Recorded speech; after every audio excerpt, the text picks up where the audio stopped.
From the headquarters of Telesur English in Quito, Ecuador, I'm Carla Gonzalez, and this is From the South.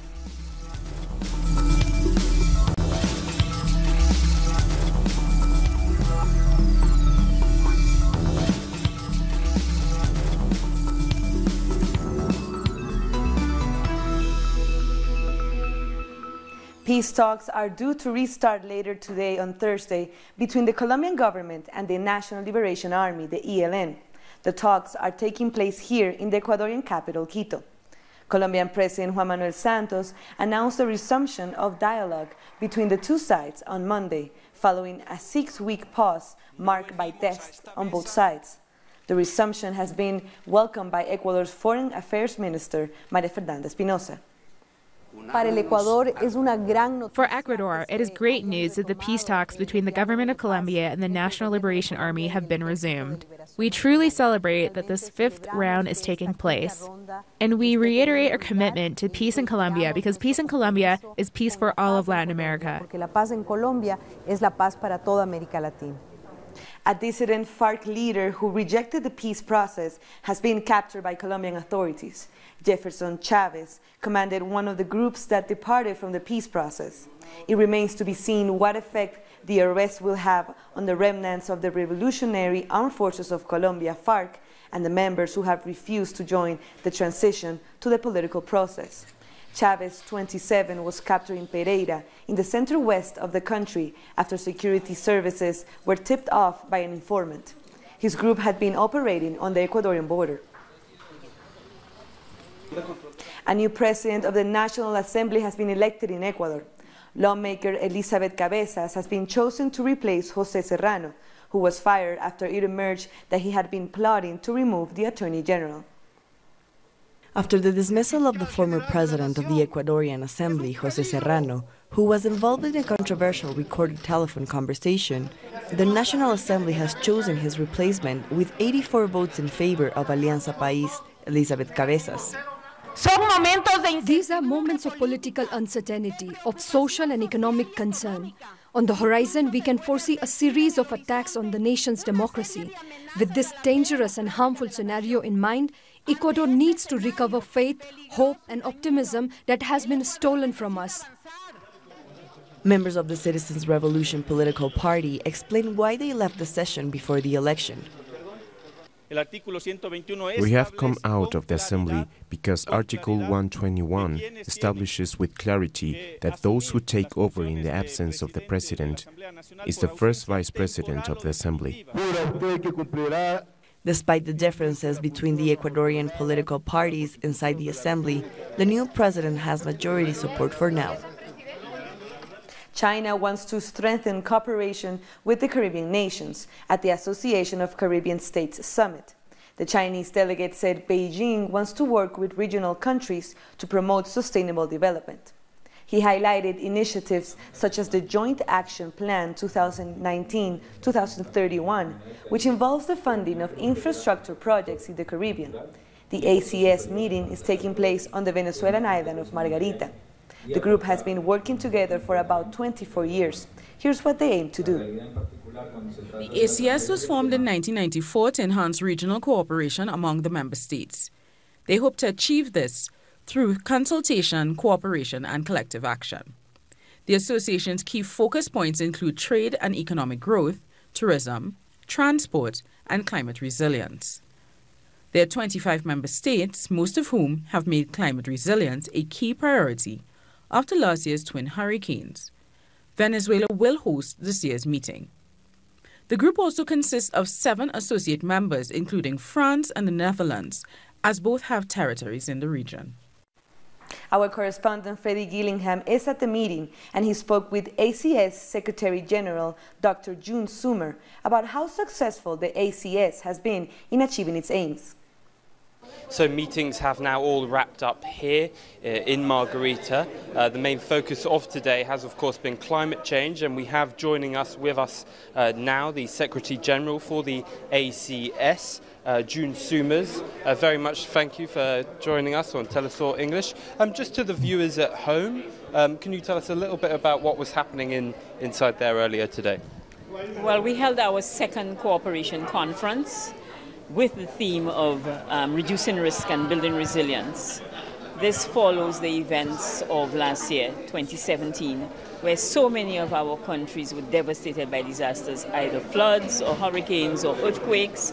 And so we are looking at ways in which our organization, which is a cooperation organization and which has a focus on disaster risk reduction, can bring people together to finance some of the projects that will help us to build resilience in the region and to make sure we have an impact on the ground with the people. Sure. How those measures that were implemented at the last ACS summit, how effective were they following the terrible hurricanes that took place in last September? Oh, because of our cooperation since the last conference, our member states were able to come together to not just provide relief and assistance physically on the ground, but were able to help our countries in their rebuilding effort. So the ACS countries, we are our first responders. We are our first responders. And so wherever the disaster is, our people will go there immediately, and from the Greater Caribbean. It doesn't matter where you are from. So you saw assistance coming from around the Caribbean for those people who were affected. We don't know who's next. Our countries are, the vulnerability is increasing because of climate change and because of man-made issues also. But if we think that if we come together and we pool our resources, because we are not very rich countries, but we pool our resources and we're able to attract support from our observer countries of the ACS, our partners, we can help to build resilience in our countries. That's good. Thank you very much. That's it from June Summers. That's it from us on Telesur English. We will be arriving here tomorrow to bring you more updates. Jorge Arias, the incumbent foreign minister of Venezuela, will be joining us. That's it from us from now. That was Freddie Gillingham from the ACS meeting in Margarita. Bolivian President Evo Morales has written to Peruvian President Pedro Pablo Kuczynski, asking him to, quote, recognize the right of Venezuela to participate in the 7th Summit of the Americas. Morales specifically reminded Kuczynski that on July 20 of last year, along with other 30 American heads of state, Venezuelan President Nicolas Maduro agreed to participate in the summit, due to be held in Lima on April 13 and 14. And Venezuelan President Nicolas Maduro has called on the UN to join a meeting with the opposition to ensure transparency in the upcoming election. Maduro tweeted that Venezuela is looking for peace and democracy. He invited the UN to send an exploratory mission to give the world guarantees about the transparency of the electoral process scheduled for May 20th. The main opposition candidate in May's presidential election, Henri Falcone, has been at the United Nations in New York to push for it to send an observer mission to Venezuela. Falcone tweeted that the visit was part of the initiatives he's taken to build confidence, defend the institution of voting, and to promote citizen participation. Falcone was accompanied by economic advisor Francisco Rodriguez and the Venezuelan ambassador to the UN, Salvador Moncada. Marielle Franco, a leftist city councilor, has been assassinated in Rio de Janeiro. Franco was a well-known human rights activist and a member of the Party of Socialism and Freedom, PSOL. She and her driver were gunned down by 2 attackers in downtown Rio. In an official statement, the party expressed reasons to believe the murder could have been an execution by members of the Brazilian army. As an activist, Franco denounced how the army systematically violates human rights. We don't know about any type of threats that she could have received. It's up to the police now to understand how something like this can happen in a case when there weren't any clear threats. We'll take a short break now. Join us again after this look at what our multimedia colleagues are reporting.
Welcome back. The former Peruvian President Alberto Fujimori has been called as a witness in the trial of his ex-advisor Vladimiro Montesinos. Fujimori will appear in court at the Callao Naval Base, where Montesinos is already serving a 25-year sentence for murder, abuse of power, and corruption. The current trial is over the kidnapping of journalist Gustavo Gorriti in 1992. If Fujimori doesn't comply, the police can forcibly take him to court, and he could get a fine. In 2009, the former president was also sentenced to 25 years for a number of human rights abuses, including the disappearance of the journalist. He received a pardon in December and was released. Also in Peru, clashes broke out between riot police and dozens of people in Villa El Salvador, an urban, largely residential coastal district on the outskirts of Lima. Dozens of officers were deployed to remove about 2,000 alleged squatters from the area, who claimed the land had been untouched for 12 years and was full of rubbish. Police used tear gas to disperse the crowds, and 3 people were arrested after resisting eviction. We evicted about 2,000 people who had been living here to recover this public space. We don't have anything. We are not drug traffickers. We are here because of our children. We don't have a roof over our heads now. We are single mothers. The native Lenca people in Honduras are protesting against the construction of a hydroelectric plant located in Reitoca, just south of the capital. The project affects the one river in the area and their only water supply. The community built a protest camp near the dam where more than 15,000 villagers have taken turns in groups of 30 people to demonstrate day and night. They have been resisting the construction of the hydroelectric plant since January. We are going to fight without any violence and with courage, with a lot of energy, because the authorities in Reitoca, the old generation as much as the younger one, are supporting this fight, and they are very involved in defending this cause. And Brazil's teachers are also demonstrating. They took to Sao Paulo's municipal headquarters to protest against Major João Doria's pension reform. Our correspondent Ignacio Lemos was in the midst of the scuffles and filed this report. Teachers from the Public Education Network of São Paulo look to enter São Paulo's municipal chamber to participate in the voting for Bill 621 of the year 2016, which deals with the pension reform for the teachers who work for the city of São Paulo. There was a great deal of repression by the police when the teachers attempted to enter into the enclosed area with security inside the legislatory chambers, using excessive force, including police batons and tear gas bombs. This bill arrives following a big defeat for Michel Temer in the attempt to put Brazil's retirement reform at the federal level, a reform that demands more, that has more restrictions for individuals trying to receive a pension. Following this defeat, Michel Temer's government, allied with the Social Democracy Party, tried to put to a vote a similar reform at the state level in the state of São Paulo, and did not succeed, because the teachers arrived, and though there were repressions, the vote was suspended for now. This is occurring at the same time as the World Economic Forum taking place in the city of São Paulo, attended by Sao Paulo Mayor João Doria, who seeks to impose this pension reform at a time when capitalism is in crisis. With the biggest neoliberal leaders congregate in the city to look for a way out through measures which will have a cost for workers. This is what social movements and different sectors were demonstrating as they marched in defense of teachers' pensions. Remember that all of this is taking place at the same time as the World Social Forum taking place in Bahia. And there will certainly be repercussions stemming from this police repression against Brazilian workers. That was Ignacio Lemos from Sao Paulo. In Chile, a decree signed by the former President Michelle Bachelets is causing controversy. Bachelet signed off on a bill allowing the criminals accused of genocide to be transferred from a high-security prison to a regular jail. Following changeover ceremonies, the former President Michelle Bachelet was bid farewell with honors. Until then, there was some uncertainty about a decree that would close the Punta Puelco prison, a prison for human rights perpetrators, a promise of her administration that finally didn't happen. Actually, we have always said that these would happen in due time, and now we have run out of time. Thank you very much. There are different reasons given by the authorities of the former government. It has been claimed that the prison's closure didn't happen because of a lack of will from the former Minister of Justice. This is only one example of the lack of progress in human rights cases from the dictatorship by the Michelle Bachelet government. It was just talk. It is unbelievable that this promise wasn't fulfilled.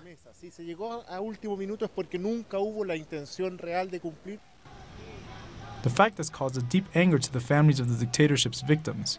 They say there was a lack of will by Bachelet's government to end with the impunity that protects the criminals. Impunity means that the amnesty law decree is still valid, that human rights perpetrators can still receive a reduced sentence, or that they can even get a presidential pardon, because none of them have been accused of genocide like they should be. The lawyers of incarcerated former military members say that they will appeal to get the sentences of inmates with terminal illnesses changed. The new government comes to right. They participated in the genocide. There will be human rights perpetrators in the government of Piñera. Therefore, we expect a lot less from them. The current Minister of Justice and Human Rights, Hernan Larraín, has already dismissed the possibility closing Punta Peuco. With this, one of the most symbolic demands from human rights groups will end, a demand that the administration of Bachelet wasn't able to resolve. The OAS electoral mission has published its preliminary report on the Grenada elections. The mission highlighted the need to strengthen certain aspects of the registration process to promote transparency and accountability in the electoral process. The mission also recommended that authorities introduce legal measures to guarantee gender equality, such as gender quota. Striking images from Argentina where a natural arch broke off in the Perito Moreno glacier in the Patagonia. Unfortunately, no one was around to witness the awaited phenomenon. Scientists explain that the rupture is a natural phenomenon of the glacier. The break-off balances the glacier's dimension, and it is not a result of global warming. We'll be back soon after this break. Let's take a look at what our multimedia team reports.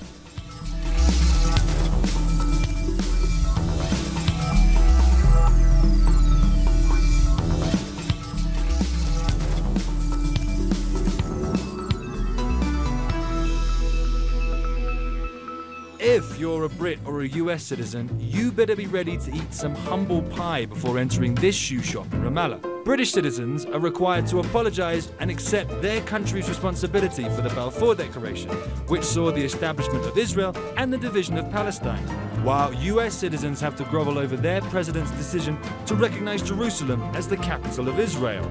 عدم ثقتي في هاي الحكومات توجهت للشعب، هي مخاطبة للشعب وليس إساءة.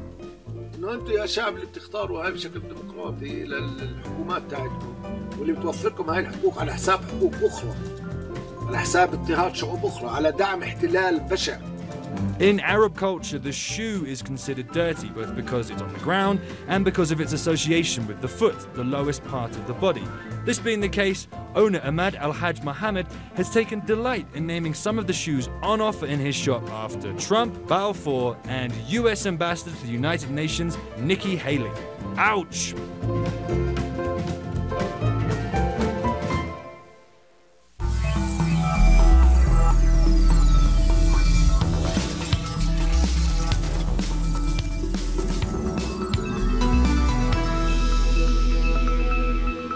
Thanks for joining us again. You're watching Telesur English.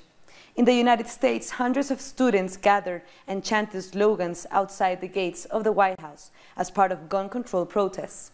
The students sat down on the ground with their backs to the White House, a symbolic gesture they hope will send a message to US President Donald Trump.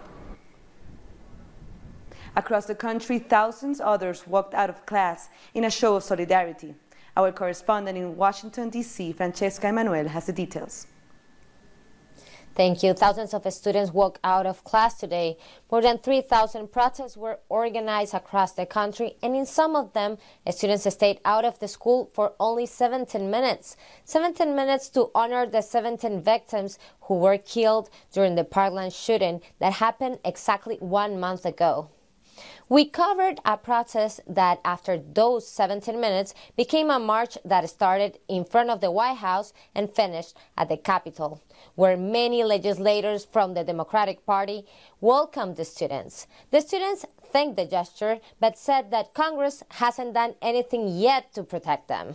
The protesters called for new gun safety legislation, including a ban on assault weapons and high-capacity magazines, and the introduction of universal background checks.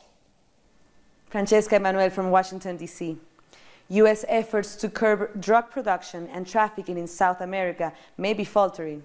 The United Nations says the cultivation of the coca leaf, which is used to make cocaine, has soared in Colombia. Areas dedicated to the cultivation of the coca plant have experienced an increase in size of more than 50%, from 96,000 hectares in 2015 to 146,000 in 2016, according to the UN. Right now in Colombia, coca crops are the same level as they were in 2000, when Plan Colombia began. That is to say, the production figures stand at 180,000 hectares. This demonstrates the failures that the anti-drug policy has had in the country in terms of the amount of crops. And it's an invitation to devise other strategies that can be more effective in the long run. The increase of coca cultivation also transformed the drug cartels. The volume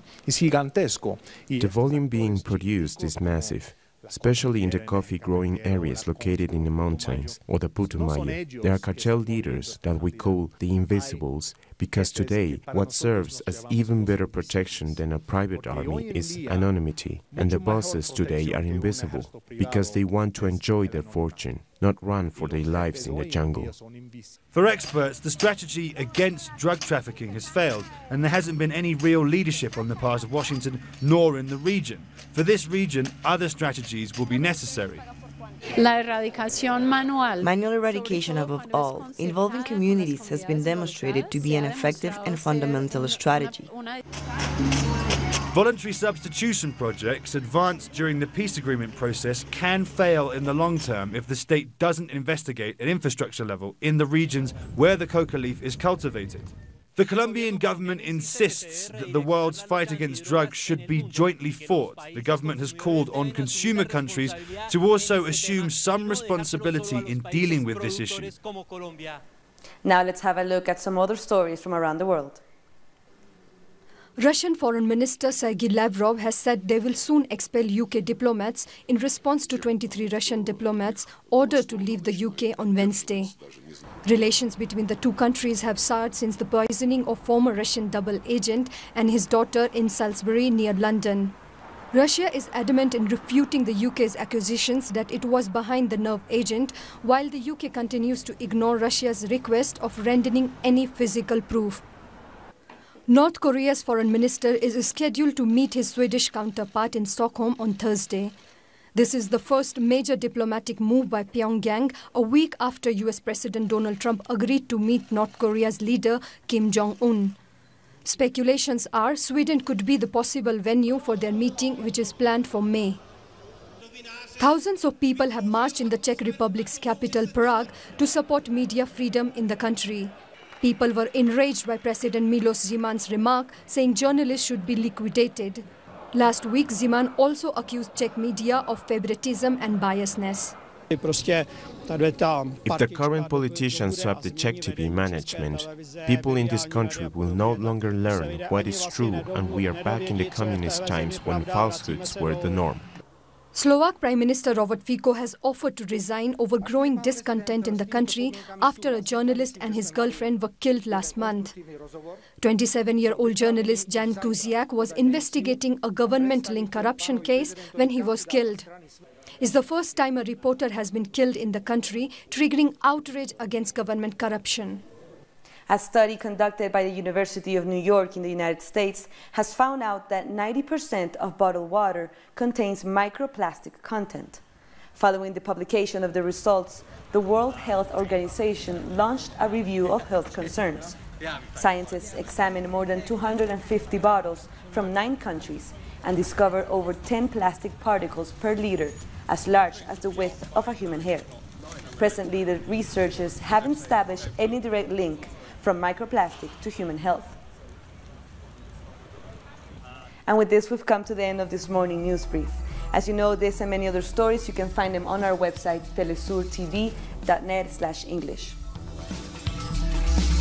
And you can also join us on social media, Facebook, Twitter, and Instagram. For Telesur English, I'm Carla Gonzalez. Thank you for watching.